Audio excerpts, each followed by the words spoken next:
Hop in the car, nerd. It's Extraterrestrial Culture Day, and we here at Fear 20 are about to take a little ride through the sun-baked Nevada deserts.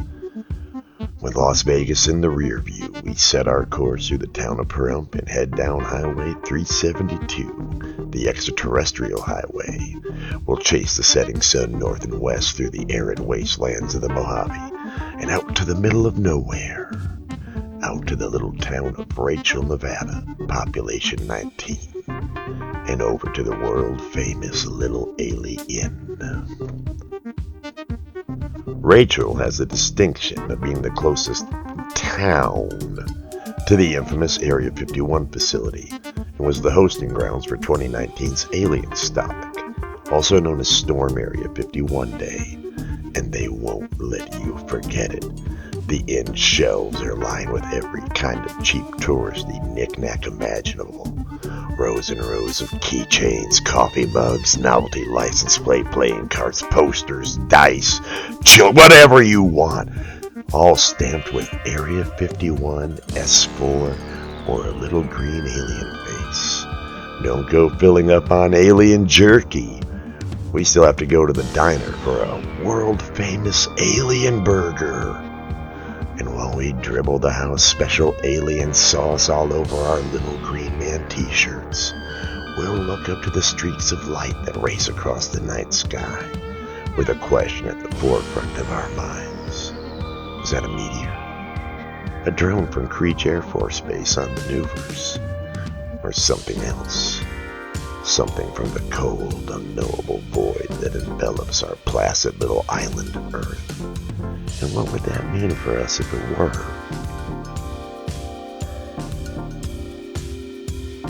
Aliens have walked among us, or so the History Channel would have us believe. From the old gods of Sumeria engineering humanity to be a slave race, the Viracocha of South America rising from the seas to teach man science and agriculture, the Nephilim of the Bible cast down from the heavens due to their lust for mortal women and earthly power, to the Greek gods of antiquity, also lusting after mortal women and earthly power. We see possible alien fingerprints all throughout our past. Interestingly, as man passed from the age of spiritualism and into the age of science, these stories didn't stop. Tales of encounters with angels and demons gave way to the works of men like H.P. Lovecraft, who saw man as insignificant things, living in the wake of strange alien gods beyond our comprehension. Today, stories of the benevolent Nordics, the sinister shape-shifting reptilians, the warlike little green men of Mars, and the cold, methodical Greys abducting people for their strange experiments, litter our pop culture and conspiracy theories. All the characters in the story change. The story itself never does. Since the dawn of thought, it seems as if man has had an inkling that something outside is watching us, acting upon us, moving among us. What would man's first interaction with a superior being look like? Would they want to share with us? Control us? Replace us? Would they be open and honest about their intentions? Would we? These questions have been asked time and again in countless pieces of science fiction throughout our modern era. Every film and story, a potential outcome for mankind's first encounter with the greater galaxy.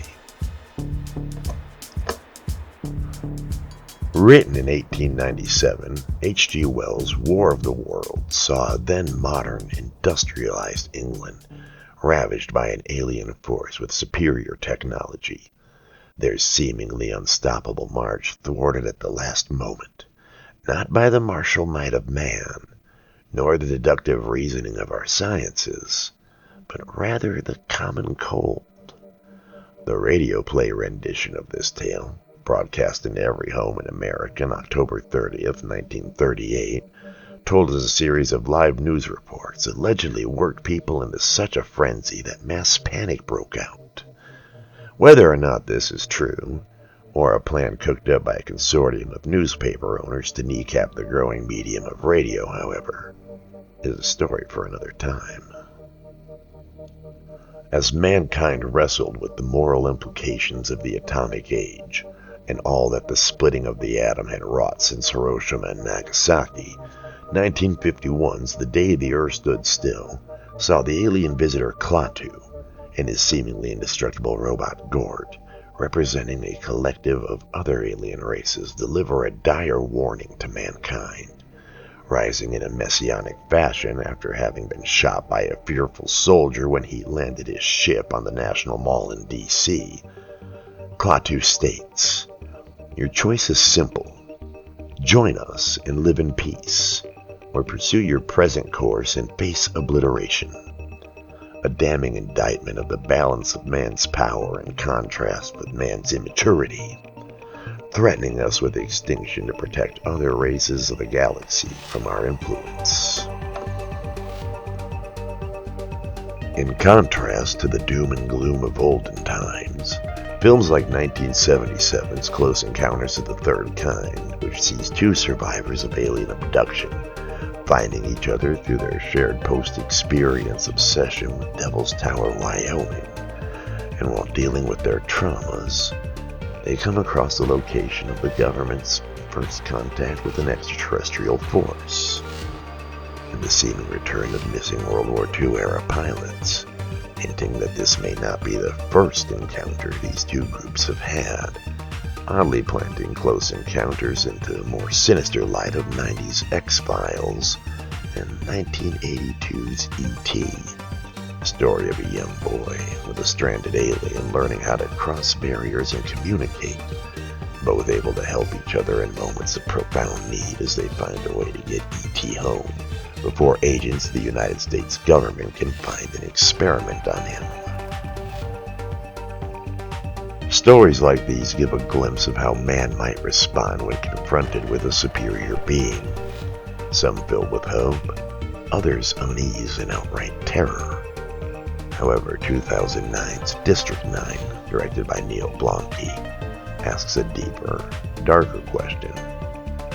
How would we treat alien life when we held the advantage? In the vein of Alien Nation, the visitors, giant shrimp-like beings dubbed prawns, have been with us on Earth for quite some time. When their ship appeared over Johannesburg, South Africa in 1982, mankind was elated. The prawns, ravaged by disease, were given refugee status and allowed to set up settlements on Earth. But that elation soon gave way to resentment. What began as a mission of aid turned into forced ghettos, exploitation of labor and technology, and brutally enforced population control, all in the name of corporate greed. The tale may be written on the stars, but it's a story as old as man. All the tales of aliens and culture may seem like speculative fiction, pondering what life on other worlds may look like, how they may act. But ultimately, it's the story of us, and how we relate to each other. Klaatu's warning in The Day the Earth Stood Still reads to some as a message of hope and peace.